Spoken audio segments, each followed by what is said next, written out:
Good morning to all of you. आज आपण एक नवीन एक ग्लँडची माहिती घेणार आहे. That is the thyroid gland. Okay. So first let us take the location of the thyroid gland. Actually thyroid gland आपल्या बॉडीमध्ये कुठं आहे? So that is the location of the thyroid gland. The thyroid gland present around the or in the neck region. So actually it present around the larynx. So near to the larynx or around the larynx, the gland is present. Around the larynx means just below the larynx, around the trachea. Okay, trachea. You know the trachea is the wind pipe. So trachea, around the trachea and the larynx, just below the larynx. See the diagram. So this is the larynx, and below the around the larynx and below the larynx and around the trachea. This is the trachea. So here also trachea present. So that is actually present on the ventral side. So the trachea on the ventral side of the body. ते आपले चेहऱ्याची बाजू आहे, त्याला आपण काय म्हणतो? Face. That is a ventral side. हा वेंट्रल साइड मध्ये ते ग्लँड आहे. Okay, not in the dorsal side, ventral side. So that is the location of the gland. Okay, and the gland have two lobes. There are two lobes.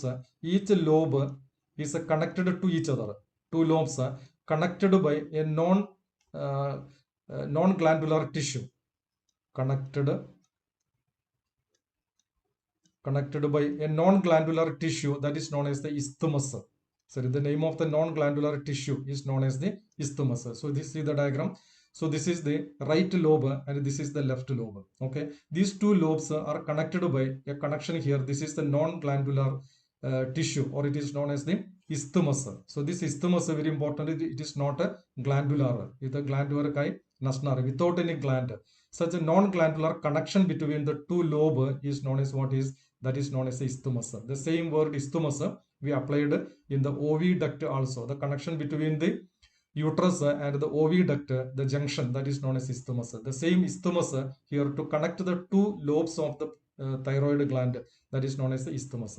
Okay, and this thyroid gland is covered by a membrane, and this membrane is going inside. So it is covered by membrane.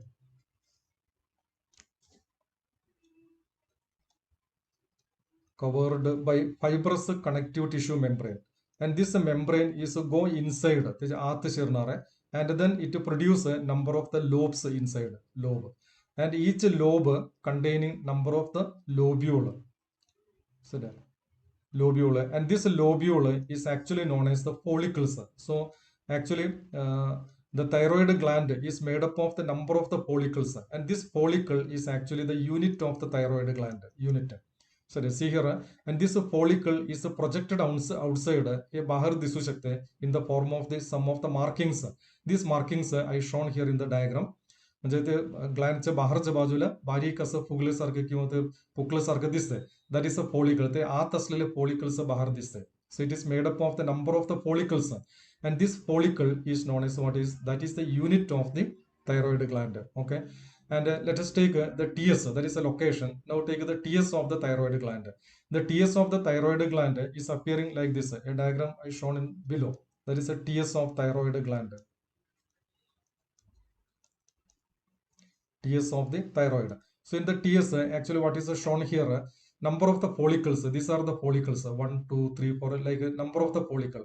Each follicle is internally lined by epithelial tissues, squamous epithelial tissues, and these squamous epithelial tissues secreting what is the hormone thyroxine. So the hormone of the thyroid gland is known as thyroxine.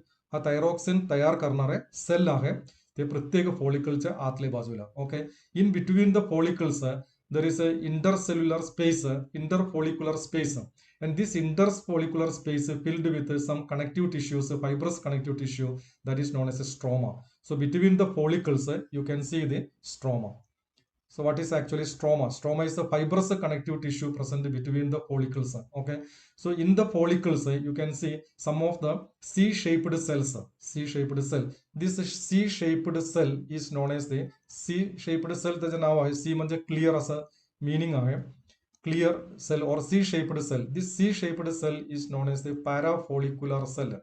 Parafollicular म्हणजे follicle समांतर असलेले parafollicular cell. It is known as a parafollicular cells. These parafollicular cells also secrete some hormones that we will discuss later. Okay, and in the stroma you can see number of the blood vessels and lymph vessels, and it also containing nerve endings.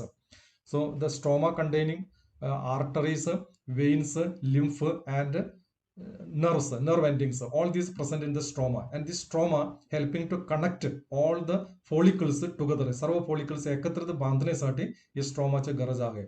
So that is the TS of the thyroid gland. One more point, that is the hormone produced by the follicle that is storing in the space inside the follicle. That stored hormone is known as a colloid. So colloid is actually stored hormone of the thyroid gland. No gland in the body store the hormone. So only the thyroid gland store the hormone. It produces the hormone, and the hormone is storing inside. So and that stored hormone is known as a colloid. Okay, so this is the only gland which produces the hormone, and the hormone is storing inside.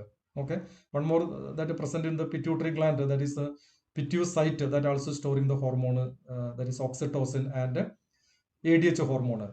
But not this much. So here the hormone तयार करणार आहे, तयार केले गेले ते पूर्णपणे त्याच्या आत स्पेस आहे, ते स्पेस मध्ये ते साठवून ठेवणार आहे. Okay, so now let us take what is the nature of the hormone. हे हॉर्मोन कसं तयार करतो, ते हॉर्मोनचं नेचर काय आहे ते आपण शॉर्ट मध्ये बघूया. The hormone of the thyroid gland is known as what is thyroxine. Okay, this thyroxine is actually a iodine derivative of the tyrosine, amino acid tyrosine. Tyrosine म्हणून एक अमिनो ऍसिड आहे. हा अमिनो ऍसिड मध्ये iodine add केल्यानंतर हे thyroxine तयार होतो. So we can say that it is a derivative of the tyrosine, or it is a derivative of the iodine attached to the tyrosine. So what is the name of the formation? So let us study the formation of secretion or the formation of thyroxine. Formation of thyroxine. So thyroxine is forming from the amino acid. The name of the amino acid is the tyrosine. Okay, this tyrosine combines with an iodine molecule and forming tyrosine with a single molecule of the iodine. Then it is known as the T1. T1 means thyronine or monoiodothyronine. It is known as the monoiodothyronine. एकच iodine असल्यामुळे त्याला monoiodothyronine.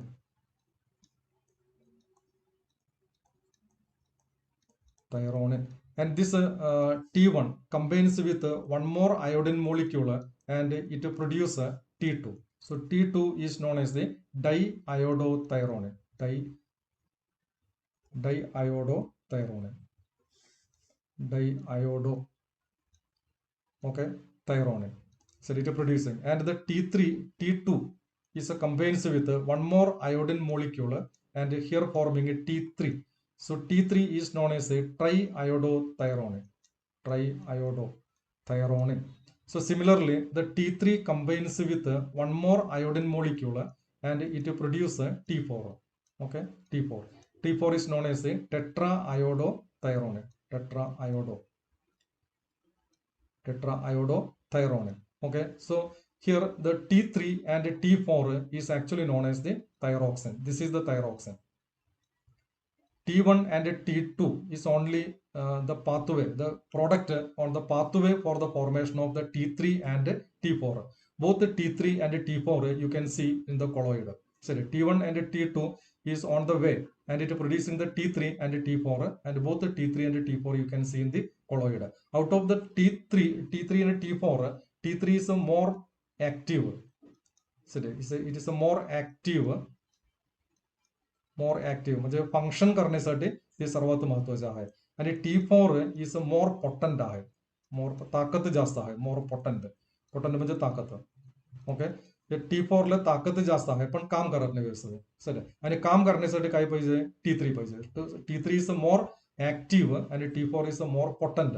So when it is producing the thyroxine, secreting the thyroxine, हे T4 मधून एक iodine molecule ते release करणार आहे.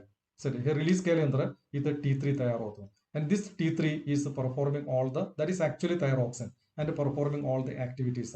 So that is the method of the formation of the thyroxine hormone. आता आपण हे थायरॉक्सिन हॉर्मोनचे फंक्शन्स बघायचं. What are the functions of the thyroxine hormone? Thyroxine hormone is very essential for the general metabolism of the body. So it is a metabolic hormone. So hormone which promoting the metabolism or hormone which helping for the metabolism. General metabolism म्हणलेलं आपण. So general metabolism means carbohydrate, proteins, lipids हे सर्व मोलिक्युल्सचे metabolism व्यवस्थित होण्यासाठी या थायरॉक्सिनची गरज आहे. So thyroxine is very important for the utilization of the proteins, carbohydrate and lipids. आपण जे फूड पोटामध्ये घेतो, डायजेशन झाल्यानंतर ते सायटोप्लाझममध्ये येतो. सायटोप्लाझममध्ये आल्यानंतर त्याचा वापर करण्यासाठी पुन्हा तिथं प्रोटीन्स आणि कार्बोहायड्रेट तयार होतो, पॉलिसॅकराइड, ग्लायकोजन तयार होतो आणि फॅट तयार होतो. नंतर ते फॅट और लिपिड्स अँड कार्बोहायड्रेट म्हणजे ग्लायकोजन अँड प्रोटीन्स त्याच्या डायजेशनसाठी किंवा मेटाबॉलिझमसाठी थायरॉक्सिन हॉर्मोनची गरज आहे. So it is helping for the general metabolism.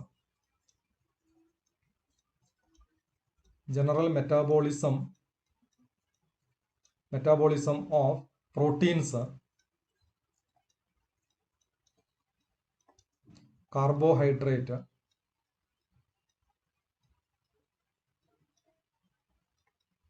Carbohydrate and lipids हे सर्व याचं मेटाबॉलिझम व्यवस्थित होण्यासाठी या हॉर्मोनची गरज आहे.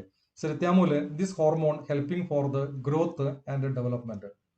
It is helping for growth and development. हे दोन्हीसाठी ग्रोथ व्यवस्थित होण्यासाठी, वाढ होण्यासाठी या हॉर्मोनची अतिशय गरज आहे. हेच पॉइंट आपण ग्रोथ हॉर्मोन मध्ये सांगितलेलं आहे. म्हणजे ग्रोथ हॉर्मोन एका व्यक्तीमध्ये भरपूर असेल तर सुद्धा त्याच्या ग्रोथ होणार नाही.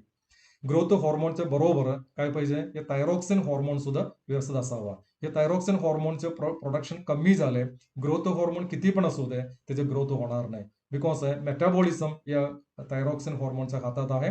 मेटाबॉलिझम झाल्याशिवाय एनर्जी तयार होणार नाही आणि बॉडी बिल्डिंग मटेरियल्स तयार होणार नाही. त्यासाठी थायरॉक्सिन हॉर्मोनचं ग्रोथ हॉर्मोनच्या बरोबर असेल तर ग्रोथ अँड डेव्हलपमेंट व्यवस्थित होणार आहे.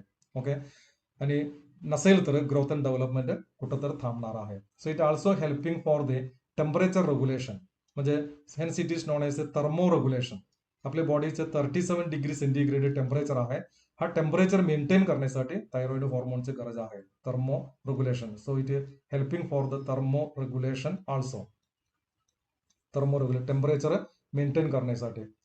सो असं टेम्परेचर मेंटेन करून त्याच्या हीट प्रोडक्शनसाठी, हीट वाढण्यासाठी, हीट इन्क्रीसिंग म्हणजे आपले बॉडी टेम्परेचर तेवढं इन्क्रीसिंग म्हणजे 37 डिग्री सेंटीग्रेड मध्ये ते कायम ठेवण्यासाठी त्याची गरज आहे.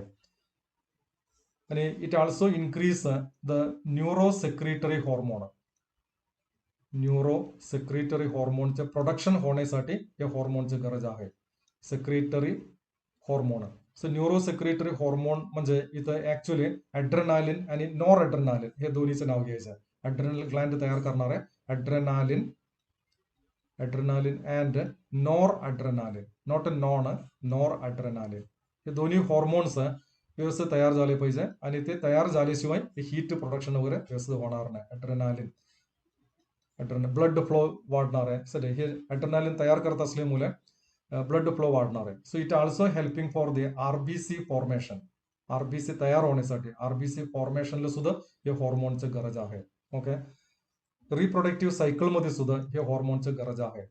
रिप्रोडक्टिव्ह सायकल म्हणजे मेन्स्ट्रुअल सायकल, MC चालू होतं ना दर महिन्यामध्ये, त्याला म्हणतो रिप्रोडक्टिव्ह सायकल. हा रिप्रोडक्टिव्ह सायकल व्यवस्थित होण्यासाठी या हॉर्मोनची गरज आहे. जर रिप्रोडक्टिव्ह सायकल बरोबर 28 दिवस नसेल तर, किंवा ते इरेग्युलर असेल तर, काहीचे 5 दिवस कमी, 5 दिवस जास्त ब्लिडिंग हे सगळं असेल तर त्यांनी थायरॉइड ग्लँड तपासून बघायचं. थायरॉइड ग्लँड व्यवस्थित असेल तर हे reproductive cycle, MC cycle, menstrual cycle व्यवस्थित होणार आहे. नाही झालं तर हे मूल होण्यामध्ये थोडंफार प्रॉब्लेम येतो. म्हणजे मूल न होण्याचे एक कारण म्हणजे हे थायरॉइड ग्लँड व्यवस्थित काम करत नाही आणि रिप्रोडक्टिव्ह सायकल व्यवस्थित बसत नाही. Okay, so this are the different function of the thyroxine. Sorry, हे आपण थायरॉक्सिन बघितले. आता दुसरे एक ग्लँड तिथं आहे, that is known as a parafollicular cell. पण मगाशी म्हणलं की नाही, parafollicular C shaped cell. What is the function of this parafollicular cell? Parafollicular cell the parafollicular cell is actually producing a hormone. The name of the hormone is the calcitonin. Calcitonin hormone. Which regulate calcium metabolism. It regulate calcium metabolism. Regulate calcium metabolism. Calcium metabolism regulate करण्यासाठी असलेले hormone आहे. त्याचे बाकीचे functions आपण नंतर अभ्यास करूया. नसेल तर चालतं, इथेच मी सांगतो what is the function of the parafollicular cell. It produce the calcitonin hormone. कधी कॅल्सिटोनिन हॉर्मोन तयार होणार आहे? आपल्या बॉडीमध्ये किंवा ब्लडमध्ये कॅल्शियमचे प्रमाण जर वाढले, ब्लड हॅव्हिंग मोर कॅल्शियम, जर कॅल्शियमचे प्रमाण जर जास्त असेल तर हे हॉर्मोन तयार होणार आहे. मोर प्रोड्यूस कॅल्सिटोनिन तयार करणार आहे. हे कॅल्सिटोनिन. आणि कॅल्सिटोनिन काय करणार आहे? Calcitonin stimulate the bones and teeth. Bones, especially bones absorb more calcium. म्हणजे ब्लडमध्ये जे जादा कॅल्शियम आहे ते कॅल्शियमला ऍब्सॉर्ब करून घेण्यासाठी त्याला सिग्नल देणार आहे किंवा बोनला सिग्नल देणार आहे. आणि ब्लडमध्ये जे जास्त कॅल्शियम आहे ते कॅल्शियमला ते बोन ऍब्सॉर्ब करून घेणार आहे आणि ब्लडमध्ये कॅल्शियमचे प्रमाण कमी करून टाकणार आहे किंवा नॉर्मलमध्ये करून टाकणार आहे. कमी नाही, नॉर्मलमध्ये ठेवणार आहे. So this hormone helping to reduce the calcium in the ब्लडमध्ये असलेले कॅल्शियमचे प्रमाण कमी करण्यासाठी मदत करत असल्यामुळे this hormone is also known as the hypocalcemic hormone. Hypocalcemic hormone. So that is the parafollicular cells आणि कॅल्सिटोनिन. ओके, आता आपण काही डिसऑर्डर बघायचं. हे हॉर्मोनचे कमी जास्त झाल्यानंतर काय होणार आहे म्हणजे डिसऑर्डर.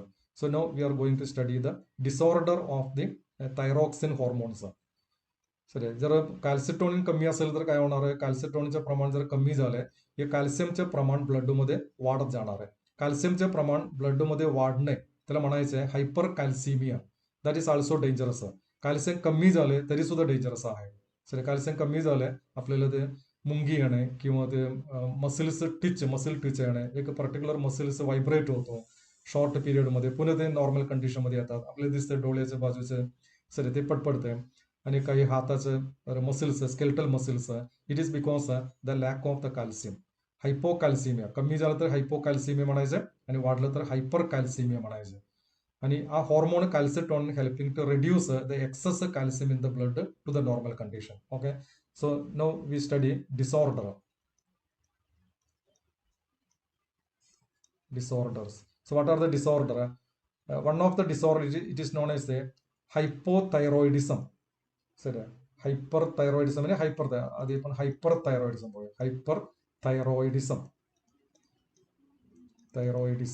हा एक डिसऑर्डर आहे आणि दुसरं disorder that is the hypothyroidism. असं दोन डिसऑर्डर आहे. Hypothyroidism. What is the word meaning? Hyper आणि hypo. Hyperthyroidism means the excess secretion of the thyroxine. थायरॉक्सिनचे प्रमाण जास्त झाल्यावर त्याला आपण हायपरथायरॉइडिझम म्हणायचं. थायरॉक्सिनचे प्रमाण कमी झाल्यावर त्याला काय म्हणायचं? हायपोथायरॉइडिझम म्हणायचं. Okay, so let us study first hyperthyroidism. Hyperthyroidism मुळे काय होणार आपल्या बॉडीमध्ये? हे हायपरथायरॉइडिझम झाल्यावर त्याच्या बॉडीमध्ये होणारे एक कंडिशन मी आधी सांगतो, त्यानंतर पर्टिक्युलर डिसीज आपण घेऊया. हायपरथायरॉइडिझम, थायरॉइड हॉर्मोनचे प्रमाण वाढणार आहे, त्यामुळे काय होतो? हार्ट बीट वाढणार आहे. कारण ॲड्रेनालिनचे प्रमाण वाढलेलं आहे म्हणून हार्ट बीट वाढणार आहे. हार्ट बीट इन्क्रीज होणार आहे. At the same time respiratory rate हे इन्क्रीज होणार आहे. Respiratory rate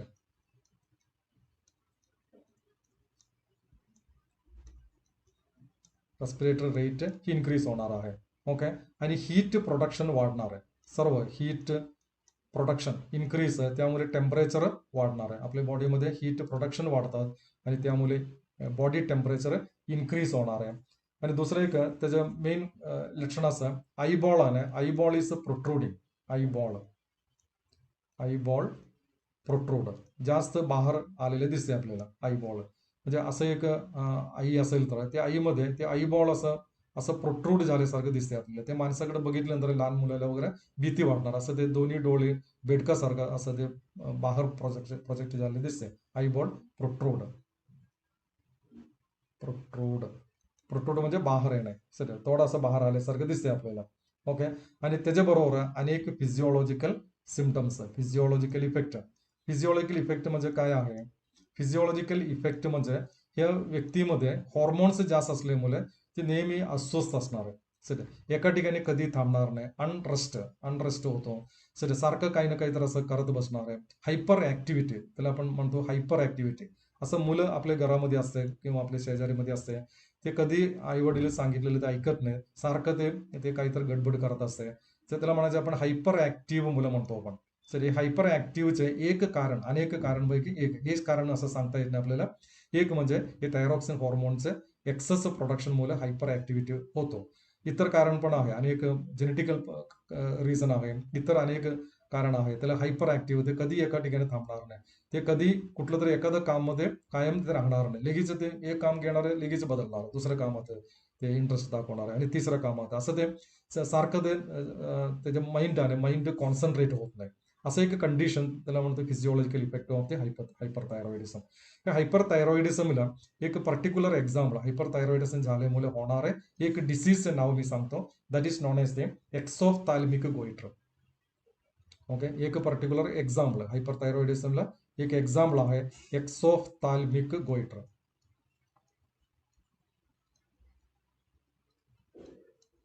एक्सोफ्थॅल्मिक goitre.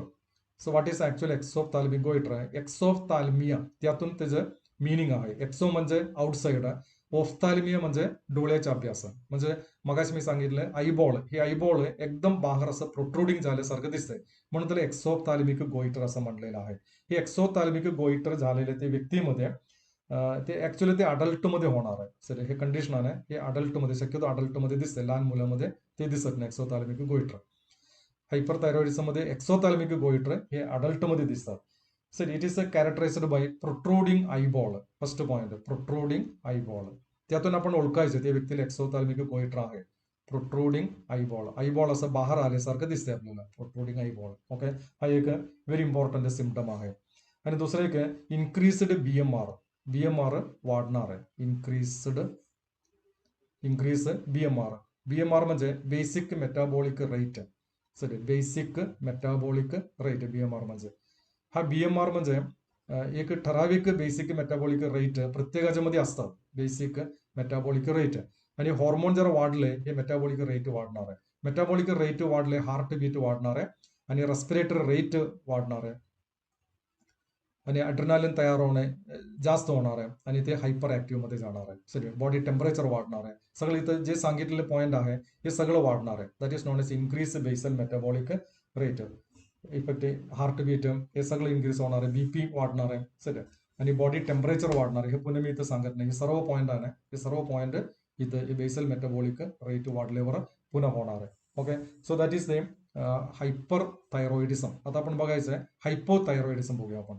Hypothyroidism, hypothyroidism म्हणजे हायपर थायरॉइडिझमचं direct opposite.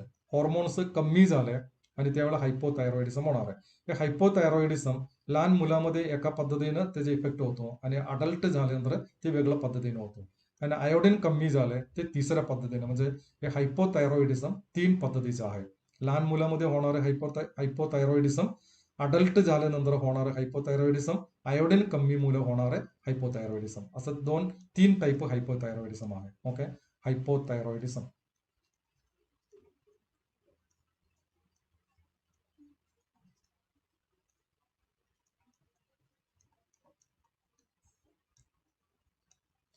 Hypothyroidism. So hypothyroidism is because less production of the thyroxine.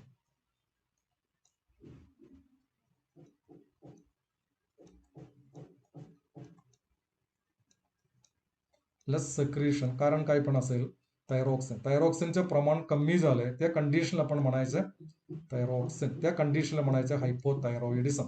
आणि दिस हायपोथायरॉइडिझम पुन्हा मी सांगितलं डिफरंट टाईप आहे आणि त्याचे जनरल कॅरेक्टर आपण जर बघितलं, त्याचे हार्ट बीट कमी, जस्ट ऑपोजिट आहे, हार्ट बीट कमी होणार आहे सगळं. आणि रेस्पिरेटरी रेट कमी होणार आहे.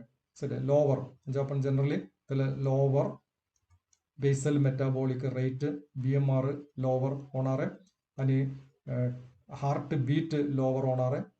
हार्ट बीट कमी होणार आहे, नेहमीपेक्षा कमी होणार आहे. रेस्पिरेटरी रेट कमी होणार आहे. जस्ट ऑपोजिट रेस्पिरेटरी रेट हे कमी होणार आहे. बॉडी टेम्परेचर कमी होणार आहे. बॉडी टेम्परेचर कमी होणार आहे आणि the person become lethargic. Lethargic म्हणजे हायपर ऍक्टिव्हिटी आणि त्याचे ऑपोजिट लिथार्ज. म्हणजे एका ठिकाणी बसलेले ते व्यक्ती दुसऱ्या ठिकाणी जाण्यासाठी त्याला लई वेळ लागतो आणि त्याला ते जाऊ वाटत नाही. काही कुठले पण काम करण्याची इच्छा त्याच्या मनामध्ये नसणार आहे. सरी कुठं तर असं शांत एका ठिकाणी बसणं म्हणजे जस्ट ऑपोजिट हायपर थायरॉइडिझमचं ऑपोजिट. हायपर थायरॉइडिझम मध्ये हायपर ऍक्टिव्हिटी होतो, इथं जस्ट ऑपोजिट त्याला आपण लिथार्जी म्हणायचं. Okay, lethargy. आणि त्यामध्ये असलेले काही डिसीज आपण बघूया. डिसीज म्हणजे यंग कंडिशन मध्ये सगळं हायपर इन्फॅन्ट मध्ये जर हायपर थायरॉइडिझम असेल तर इन्फॅन्ट मध्ये जर हा कंडिशन असेल तर त्या मुलाला क्रिटिनिझम म्हणून एक डिसीज होणार आहे. क्रिटिनिझम. ओके, हे नॅशनल चॅनल मध्ये एक जाहिरात दाखवते. आयोडीनची एक जाहिरात. आयोडीन पाहिजे तेवढं आपल्या बॉडीमध्ये असले पाहिजे, आपल्या फूडमध्ये आयोडीन असले पाहिजे आणि त्यासाठी आयोडाइज्ड सॉल्ट वापरा, आयोडीन मिक्स केलेले मीठ त्याचा वापर करा, असं एक जाहिरात नॅशनल चॅनलमध्ये एक दिसते. त्यात एक लहान मुलानं ते असं लंगडत असं पुढे चाललेलं दिसतंय. त्याचे टंग त्याचे जीभ सारखं असे बाहेर काढतो आणि त्यातनं लाल बाहेर पडणार आहे. ते बुद्धिमंद असते ते मुलं. सर असं condition that is known as a cretinism. हे लहान मुलामध्ये इन्फॅन्ट कंडिशन मध्ये हे हॉर्मोन कमी झाल्यानंतर होणार आहे. सर त्याचे मेन लक्षण म्हणजे शॉर्ट स्टॅच्युअर म्हणजे स्टंटेड ग्रोथ आहे. ग्रोथ वाढणार नाही. स्टंटेड ग्रोथ होणार नाही. ग्रोथ कमी होतो. स्टंटेड ग्रोथ अँड स्केल्टनचे ग्रोथ आणि ते फेल होणार आहे. स्केल्टल ग्रोथ म्हणून ते ग्रोथ होणार नाही. स्केल्टल ग्रोथ फेल होणार आहे. Growth fail. सर म्हणून ते जाहिरात त्याच्यामध्ये दाखवतात. मेंटली ते रिटार्ड आहे, बुद्धिमंद आहे. मेंटली रिटार्ड बुद्धी कमी असलेले मेंटली रिटार्ड होणार आहे. Sir at the same time त्याचं स्किन जर बघितलंय, स्किन ड्राय होणार आहे. ड्राय स्किन, कोरडा पडलेले. तर किती पण तेल लावले ते स्किन आणि ते ड्राय पडणार आहे. स्किन ड्राय स्किन येणार आहे. आणि ते टंग बिकम थिक. टंग थिक, त्यामुळे ते सारखं ते बाहेर काढत असते आणि लाल पडत असते. जॉन्डिस, ते लहान मुलामध्ये ते जॉन्डिस, निओनॅटल जॉन्डिस म्हणतो आपण, कावेळ येणार आहे सारखा. आणि लिथार्ज म्हणजे मगाशी आपण सांगितलेलं ऍक्टिव्हिटी काही नसते. लिथार्ज एका ठिकाणी बसावा असं त्याला वाटतंय. कॉन्स्टिपेशन, पोट साफ होणार नाही. कॉन्स्टिपेशन. सर असं अनेक रोग लक्षण हे क्रिटिनिझम मध्ये दिसते आपल्याला. Physical growth, mentally retarded. Okay, so that is हे क्रिटिनिझम. हे इन्फॅन्ट मध्ये असेल तर, लहान मुलामध्ये. आता अडल्ट मध्ये जर कमी असेल तर काय होणार आहे? अडल्ट मध्ये, इन्फॅन्ट मध्ये आपण बघितलं, जर अडल्ट मध्ये कमी असेल तर दुसरं एक डिसीज येणार आहे. That is known as the Cushing disease or it is known as the myxoedema. Adult मध्ये कमी असेल तर, तिन्ही मध्ये कंडिशन वेगळा आहे. ओके, सो अडल्ट मध्ये कमी असेल तर, अडल्ट मध्ये काही कारणामुळे ते कमी झाले, कदाचित ते ग्लँड बाद झाला असेल, सेक्रेशन होत नाही सध्या, किंवा ट्युमर असेल, तिथं कॅन्सर ट्युमर वगैरे असेल तर सेक्रेशन कमी होतो. अडल्ट मध्ये असेल तर तिथं होणार आहे डिसीज, त्याचं नाव आहे माइक्सेडिमा.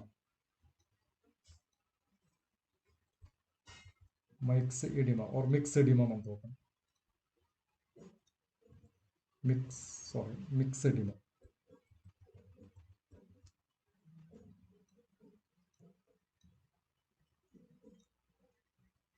Myxedema, or it is called a myxedema.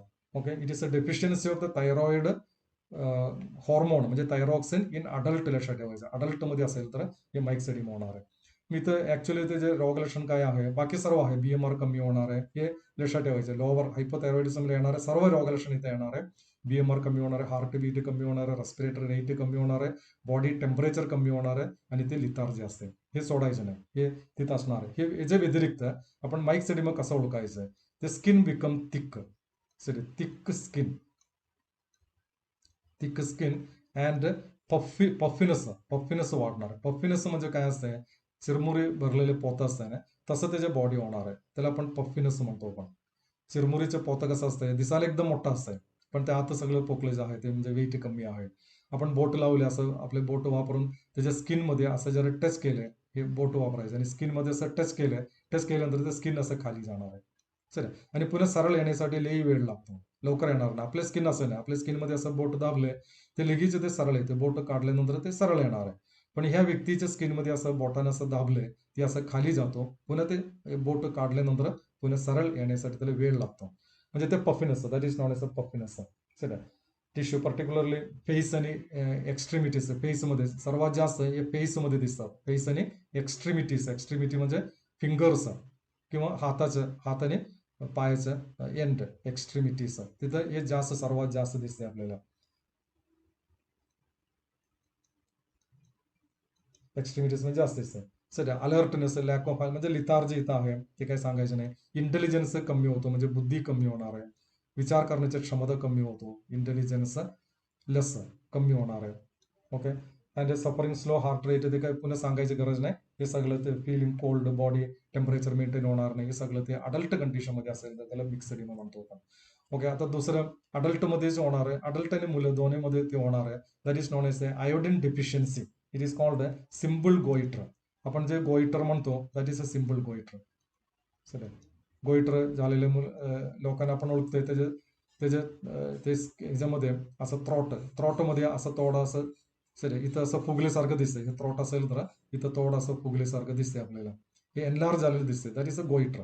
It is a simple goitre. This simple goitre, it is because the hypothyroidism, and hypothyroidism is due to the lack of iodine. Iodine आपले फूडमध्ये, आपण खाणारे पाणी, food किंवा पाण्यामध्ये, पिणाऱ्या पाण्यामध्ये जर iodine कमी असेल तर हे सिम्पल गोइटर होणार आहे. ओके.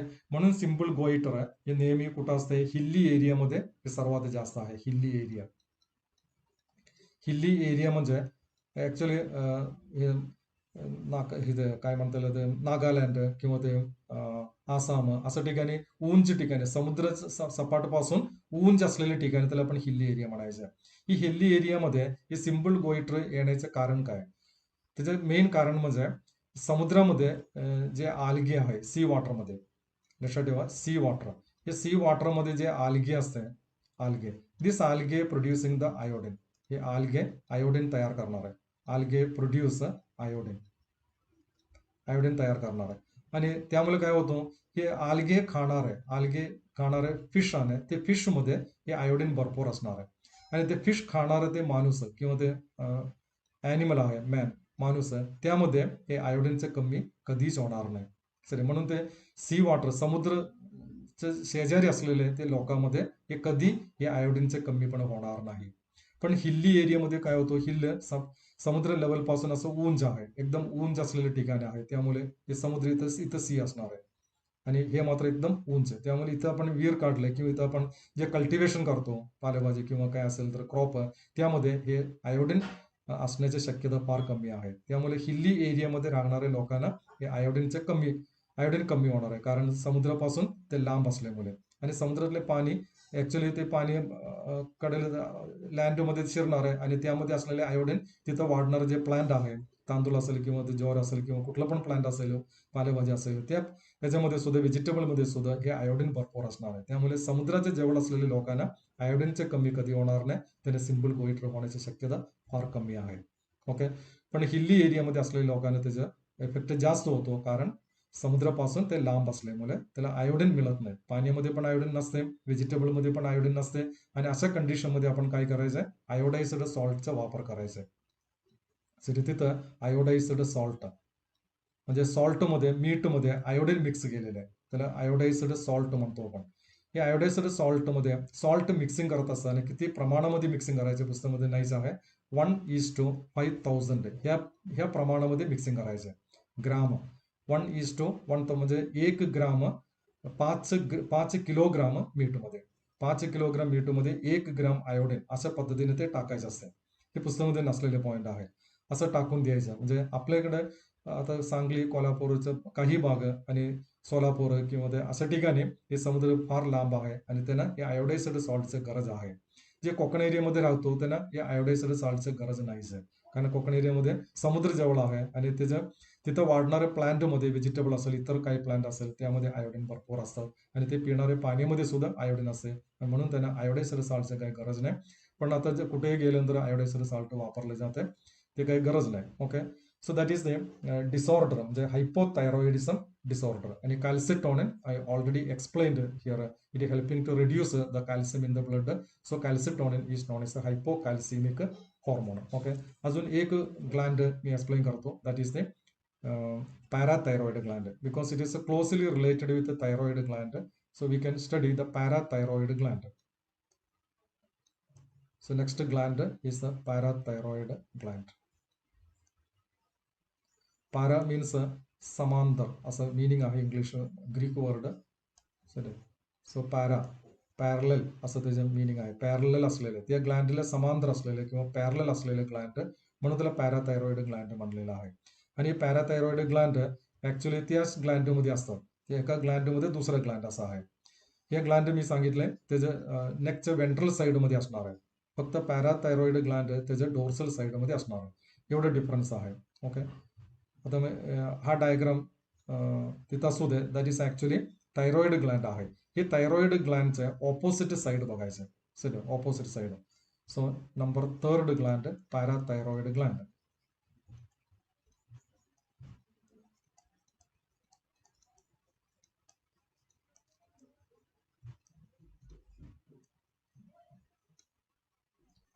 पॅराथायरॉइड ग्लँड. आता बघा इथं जे ग्लँड आपण दाखवलंय, this is the ventral side, आपल्या वेंट्रल साईड मध्ये असणार आहे. आता त्याच्या पाठीमागच्या बाजूला बघायचं, सर पाठीमागच्या बाजूला आपल्याला काय दिसणार आहे, त्याचं ट्राकिया दिसणार आहे. Sorry, this is the trachea Gland.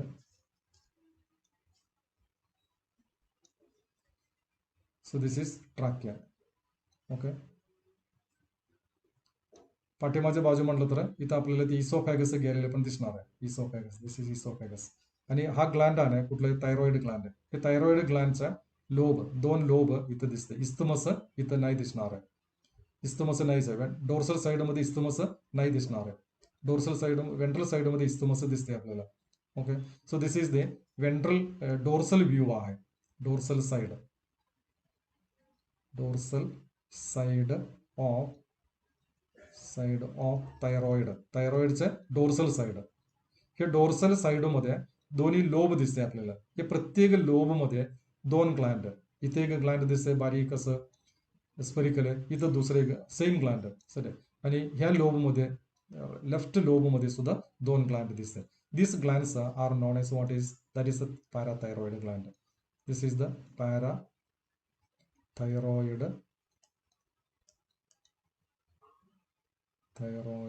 Gland. So that is the parathyroid gland. आता पॅराथायरॉइड ग्लँडचा काय उपयोग आहे.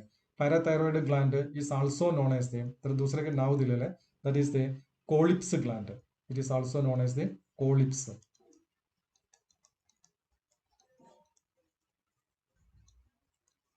कोलिप्स ग्लँड. आता या ग्लँड मध्ये it actually helping to regulate, त्याचे फंक्शन महत्वाचं आहे, it regulate calcium metabolism. Sir it also regulate calcium at the same time phosphate, calcium and phosphate metabolism हे रेग्युलेट करतो. मेटाबॉलिझम हे रेग्युलेट करण्यासाठी याचं फंक्शन आहे.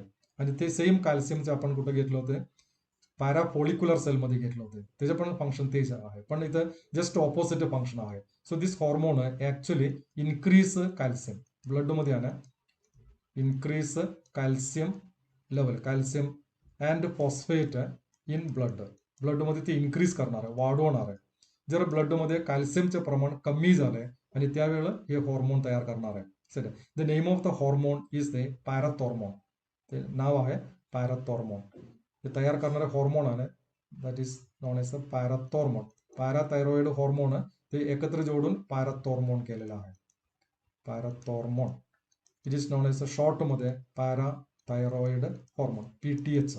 सर हे हॉर्मोन कधी तयार होणार आहे, ब्लड मध्ये कॅल्शियमचे आणि फॉस्फेटचे प्रमाण कमी झालंय आणि त्यावेळी ते पॅराथॉर्मोन तयार होणार आहे. आणि या हॉर्मोन काय करणार आहे, it helping to increase the blood calcium आणि फॉस्फेट. ब्लड मध्ये कॅल्शियम फॉस्फेट वाढवण्यासाठी मदत करणार आहे. So it increase it increase calcium and phosphate. Calcium phosphate, what? Okay, ഇത് already लिहिलेलं it increase calcium and phosphate in the blood वाढवण्यासाठी मदत करतो. So this hormone is also known as the hypercalcemic hormone. Hypercalcemic hormone म्हणजे कॅल्शियमचे प्रमाण वाढवण्यासाठी कॅल्सिमिक hormone असं पण त्याला नाव आहे, हायपरकॅल्सिमिक. सर आपण मगाशी घेतले कॅल्सिटोनिन हायपोकॅल्सिमिक हॉर्मोन आहे. आणि दिस हॉर्मोन इज हायपरकॅल्सिमिक. हे ब्लड मध्ये कॅल्शियम आणि फॉस्फेट वाढवणं. कसं ब्लड मध्ये कॅल्शियम आणि फॉस्फेट वाढणार आहे, कमी होणार आहे. कमी एक प्रेग्नन्सी पिरियड मध्ये हे हॉर्मोन कमी होतो, कॅल्शियम आणि फॉस्फेट ब्लड मध्ये कमी होतो. इतर काही कारणामुळे कॅल्शियम आणि फॉस्फेट कमी जर झाले हे हॉर्मोन तयार होतो आणि हॉर्मोन ब्लड मध्ये कसं इन्क्रीज होणार आहे. So this hormone parathormone, this hormone signal give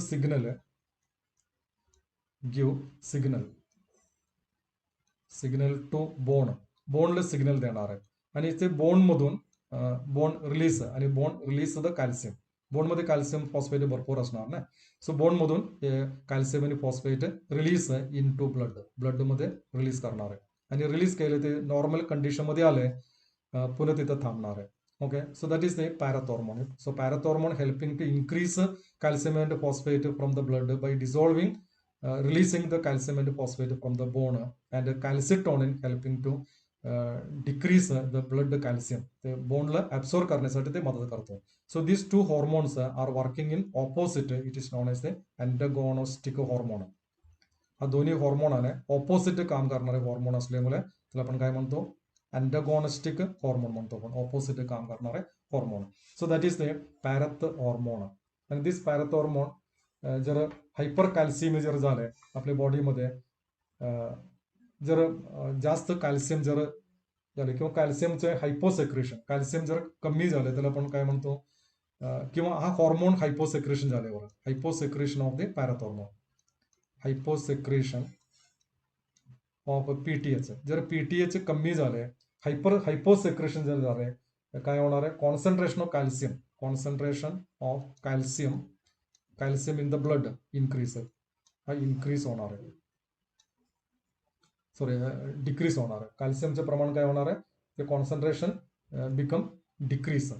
sorry, हे हायपर कॅल्सिमिक आहे ना, त्यामुळे हे हॉर्मोन हायपोसेक्रेशन, कमी सेक्रेशन झालंय, इथे lower concentration of calcium plus lower, हे लॉवर होणार आहे.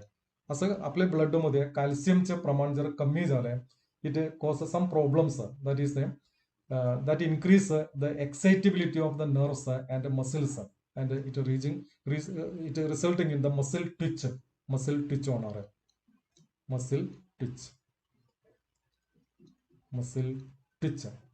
Sorry, and spasm, and also causing spasm, muscle twitch, spasm. तुम्हाला अनुभवलं असेल काही वेळा ते आपल्या ते डोळ्याच्या खालचे ते मसल आहे ते सारखं असं पटपडते, त्याला म्हणायचं मसल ट्विच.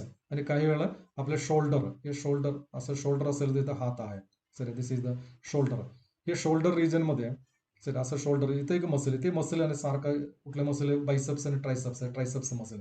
हे मसल कंट्रॅक्ट होतं, सारखं असं कंट्रॅक्ट होतो, आपल्याला ते फिलिंग होते असं ते पटपडतं. Sir that is not as a spasm, त्याला स्पॅसम म्हणतो आपण. हे मसल टिच आणि spasm, it is because what is, हे पॅरथ हॉर्मोनचे प्रमाण कमी झाल्यामुळे आहे. Sir when parathormone less calcium amount ब्लडमध्ये कमी होणार आहे. ब्लडमध्ये कॅल्शियम कमी झाले, हे मसल टिच आणि काय होतो, स्पॅसम शब्द वापरायचा. दिस इज कॉल्ड पॅराथायरॉइड टेटनी. त्याला नाव दिलेलं आहे पॅराथायरॉइड. पॅराथायरॉइडचा प्रॉब्लेम मुळे पॅराथायरॉइड टेटनी म्हणतो आपण. टेटनीचं मिनिंग वेगळं आहे. हे पॅराथायरॉइड मुळे होणारे tetany. So it is known as a parathyroid tetany, or it is known as a hypocalcemic tetani.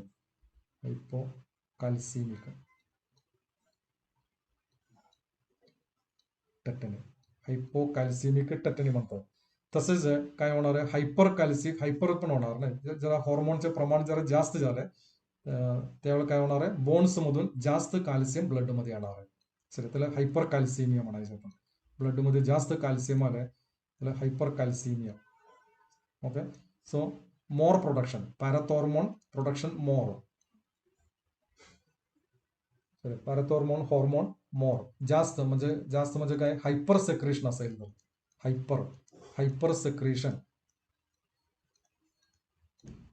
Hyper secretion असेल तर जास्त बोन्स मधून जास्त कॅल्शियम ते ब्लड मध्ये येणार आहे. त्यामुळे बोनला काय होतो, बोनला छिद्र पडणार आहे. बोन्स बिकम पोरस. बोन्स मध्ये छिद्र पडणार. It is non S bones become पोरस. असं पोरस झालंय त्यावेळेला आपण ते डिसीजला म्हणतो ऑस्टिओपोरोसिस. ऑस्टिओपोरोसिस.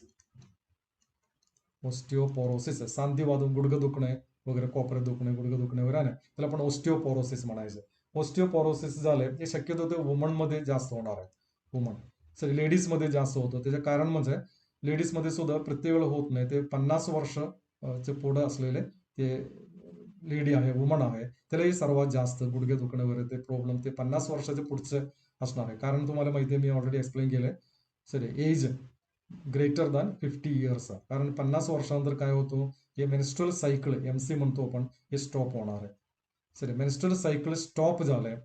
तिथं स्टॉप झाल्यानंतर काय होणार आहे, तिथं हे होणार नाही. MC सायकल स्टॉप झालंय, इस्ट्रोजन तयार होत नाही. इस्ट्रोजन जर इस्ट्रोजन तयार होत नसेल तर हे ऑस्टिओपोरोसिस होतो.